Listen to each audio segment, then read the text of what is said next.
ఐష్ అందాల రాశి, మాజీ మిస్ యూనివర్స్, బాలీవుడ్ మాజీ క్వీన్. వయసు పెరిగిన ఐశ్వర్యారాయ్ అందాలు తరగడం లేదు. మరోవైపు చుల్బులి సమాంత, టాలీవుడ్లో టాప్ హీరోయిన్, గ్లామర్ క్వీన్. అయితే ఐశ్వర్యారాయ్కి సమాంతకి పోలిక తెస్తున్నారు కొందరు.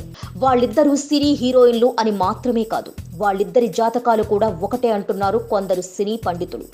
అదేంటయ్యా అంటే జాతకంలో దోషం ఉండడంతోనే సమాంత పూజలు చేయించుకుంది కదా అని గుర్తు చేస్తున్నారు. అయితే మాత్రం ఐశ్వర్యరాయ్ సమాంతల జాతకాలు ఒకటే అంటారని ఎలా చెబుతారంటే వాళ్ళు బోలెడు సాక్ష్యాలు రుజువులు చూపిస్తున్నారు.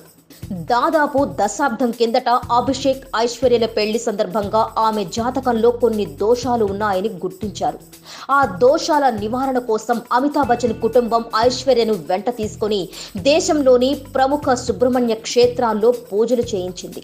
అంతేకాకుండా ఐశ్వర్యను మొదట రావి చెట్టుకిచ్చి పెళ్లి చేశారనే వార్తలు కూడా వచ్చాయి. కాలసర్ప దోషం ఉండడం వల్లే ఐశ్వర్యకు ఇలా దోష నివారణ పూజలు చేశారని అప్పట్లో పేర్కొన్నారు.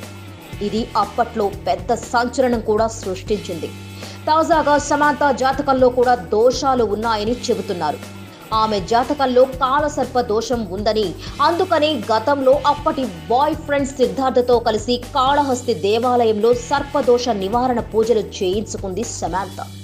తాజాగా నాగార్జున కుటుంబంతో కలిసి సమాంత కొన్ని పూజలు చేసింది.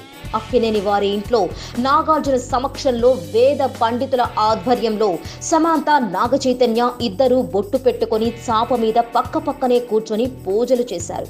ఇవి కాలసర్ప దోష నివారణ పూజలే అని కొందరు పండితులు అంటున్నారు.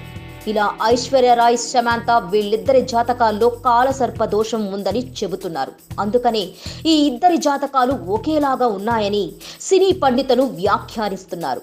అయితే జాతకంలో దోషాలపై హీరోయిన్లు మాత్రం పెదవి విప్పడం లేదు. Please subscribe.